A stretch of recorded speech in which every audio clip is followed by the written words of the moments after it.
여러분의 구독과 좋아요, 댓글을 통해서 여러분과 더욱더 많은 이야기를 나누면 좋겠습니다.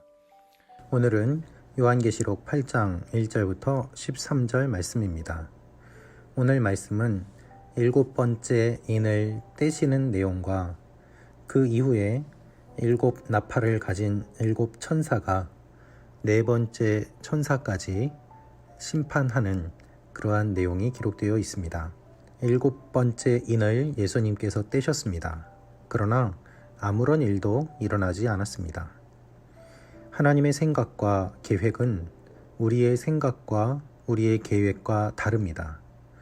우리는 일곱 번째 인을 떼면 어떤 일들이 일어날 것이라고 생각합니다.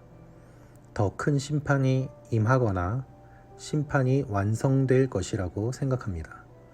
그런데 1절 말씀을 보면 일곱 번째 인을 떼시자 30분쯤 하늘에 정적이 감돌았습니다 라고 기록되어 있습니다. 인을 떼었는데 아무런 일이 일어나지 않고 조용하게 정적만 감돌았다는 것입니다. 순간 조용해진 것을 상상해 보십시오. 여러분, 무서운 사건을 바라보고 어떠한 소리를 듣는 것도 무섭지만 순간 조용해지는 것은 더 큰 두려움과 불안을 가져옵니다. 계속되는 심판, 그리고 중간에 하나님의 백성들과 천사들이 하나님께 드리는 찬양이 큰 소리로 어우러지고 있는 가운데 갑자기 정적이 감돕니다. 언제 이 정적이 끝날지, 그리고 이것이 끝난 이후에 어떤 일이 일어날지 아무도 모릅니다. 요한은 그 시간을 보냈습니다.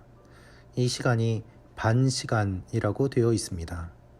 이것의 의미는 길지 않다, 정해진 시간이다, 제한적이다 라는 의미입니다. 재앙이 완전히 끝난 것이 아니라 잠시 멈춘 것입니다. 하나님의 재앙이 완전히 끝나지 않았습니다. 잠깐 쉬는 시간입니다. 그러나 쉬는 그 가운데 새로운 재앙이 준비되고 있습니다. 요한의 눈에는 일곱 천사가 보였기 때문입니다. 일곱 천사가 일곱 나팔을 붑니다. 일곱 번째 인은 나팔과 연결되며 새로운 심판이 시작됩니다. 그런데 나팔을 들고 있는 천사 말고 또 다른 천사가 금향로를 들고 제단 앞에 섰습니다. 그 향로에는 기도가 담겨 있었습니다. 기도와 함께 보좌 앞에 있는 금 제단에 많은 향을 담아서 이 향로에 불을 피웁니다. 향의 연기가 천사의 손에서 성도들의 기도와 함께 하나님 앞으로 올라갔다라고 되어 있습니다. 그 향로를 가져다가 제단의 불에서 불을 채우고 그것을 땅에 쏟으니 천둥과 요란한 소리와 번개와 지진이 일어났다고 말하고 있습니다. 천사가 향로에 담겨있던 불을 땅으로 쏟은 이후에 나팔을 들고 있던 천사들이 그것을 신호로 나팔을 불기 시작합니다. 성도들의 기도가 하나님께 드려진 이후 나팔을 불면서 심판이 진행되는 것을 알 수 있습니다. 제단의 불에 불을 채우고 땅에 쏟을 때에 천둥과 요란한 소리와 번개와 지진이 일어났습니다. 이제는 조용했던 시간이 끝나고 하나님의 심판이 주어집니다. 여러분, 만약에 이 정해진 시간 동안에, 고요한 시간 동안에 회개했다면 어떻게 되었을까요? 하나님께서는 아마 회개한 그들을 구원해 주셨을 것입니다. 하나님은 쉴 새 없이 심판을 몰아치시기 전에 회개의 시간, 자숙의 시간을 우리에게 주십니다. 하지만 이제는 그 시간이 끝났습니다. 이제는 심판의 시간이기 때문입니다. 첫 번째 천사가 나팔을 부니 피 섞인 우박과 불이 생겼습니다. 땅의 3분의 1이 불타고 나무의 3분의 1이 불탔습니다. 불로 인한 심판입니다. 그러나 아직 3분의 2는 남았습니다. 심판 중에도 남아있는 사람들이 있습니다. 이들은 심판을 경험하며 회개를 해야만 하는 사람들입니다. 아직 하나님은 완전히 멸망시키지 않으시고 회개할 수 있는 가능성을 주십니다. 두 번째 나팔을 불자 불타는 큰 산 같은 것이 바다로 던져졌다고 기록되어 있습니다. 바다의 생명 중 3분의 1이 사라지고 바다가 피처럼 변했습니다. 출애굽 때를 생각해 보십시오. 출애굽 때 나일강이 피로 변했습니다. 이제는 바다입니다. 나일이라는 한정된 공간이 아니라 우주적인 사건이 일어나고 있는 것입니다. 세 번째 천사가 나팔을 불자 강들과 샘물에 별이 떨어졌습니다. 바다가 아니라 민물에 떨어집니다. 그래서 이제는 마실 물이 사라지고 많은 사람들이 이 물을 마시고 죽는 내용이 기록되어 있습니다. 넷째 나팔을 불자 해와 달이 빛을 잃었습니다. 출애굽 때 흑암 재앙을 떠올리게 하는 내용입니다. 흑암 재앙이 있었던 이유는 이집트의 왕이 태양신 라를 섬겼기 때문입니다. 하나님이 진정한 빛이심을 알려주시기 위해서 어둠으로 온 세상을 덮으셨습니다. 예수님께서 십자가에 달려 돌아가실 때에도 흑암이 땅을 덮었습니다. 그것은 일시적인 사탄의 승리를 의미함과 동시에 하나님의 빛이 세상에 사라진 것을 의미했습니다.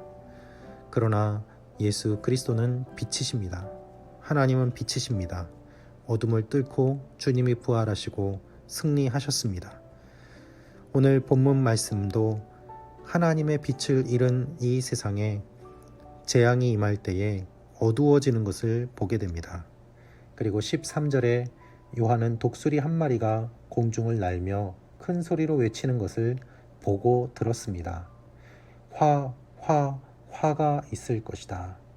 새 천사가 나머지 나팔 소리를 낼 것이기 때문이다.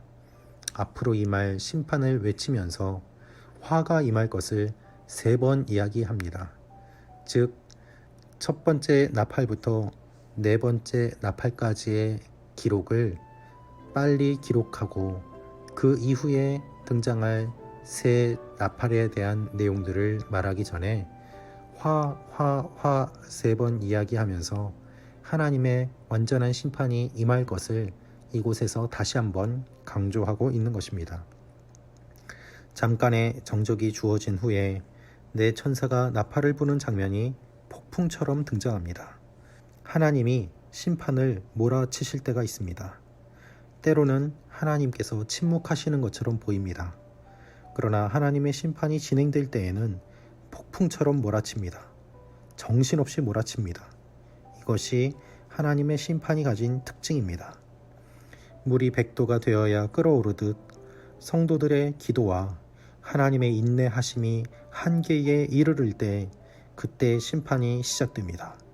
그래서 우리는 하나님 앞에 기도해야 하는 것입니다. 아무 일이 일어나지 않는 것처럼 보여도 낙심치 말고 기도하십시오. 하나님의 일이 임할 때가 있기 때문입니다. 여러분, 하나님은 우리의 기도에 침묵하시는 것이 아닙니다. 때를 기다리며 준비하고 계십니다. 그리고 죄인들에게 회개할 수 있는 기회를 주시는 하나님의 은혜를 공급해 주셔서 끝까지 한 명이라도 더 구원받기를 주님은 기다리고 계십니다. 하나님의 은혜를 우리가 더 죄를 짓는 기회로 활용한다면 더 큰 심판을 받을 것이고, 하나님의 은혜를 회개의 기회로 받아들이고 하나님 앞에 회개한다면 하나님은 마지막에 십자가에 달린 강도도 구원해 주신 것처럼 심판 가운데서도 회개하는 한 영혼을 구원해 주실 것입니다. 다 죽이지 않으시고 멸망 가운데서도 남겨두시는 이유는 하나님 앞에 회개하라는 주님의 메시지입니다. 우리는 어떠한 모습으로 하나님 앞에 나아가야 되겠습니까? 주님 앞에 끝까지 낙심치 말고 기도로 나아갑시다. 또한 하나님께서 반드시 구하는 자들에게 응답해 주실 분이라는 것을 믿고 담대하게 기도하며 나아갑시다. 한 영혼이라도 더 회개하고 주님 앞에 나오기를 원하는, 그것을 바라시는 주님의 마음을 품고 우리도 주님의 마음을 사람들에게 전하며 세상에 전하는 하나님의 사람들이 되어야 할 것입니다. 오늘 하루도 여러분과 저의 삶 가운데 하나님의 은혜를 선용하며 사랑을 전하고 복음을 전하는 하루가 되기를 주님의 이름으로 축원합니다. 기도하겠습니다. 아버지 하나님, 주님께서 심판 가운데도 은혜를 베풀어 주시고 회개하도록 기다려 주심을 감사합니다. 우리가 심판에 주목하는 것이 아니라 하나님의 인자하심에 주목하게 하시고 하나님께서 역사하실 것을 기대하며 끝까지 기도하는 하나님의 사람들이 되게 하여 주옵소서. 예수님의 이름으로 기도합니다. 아멘.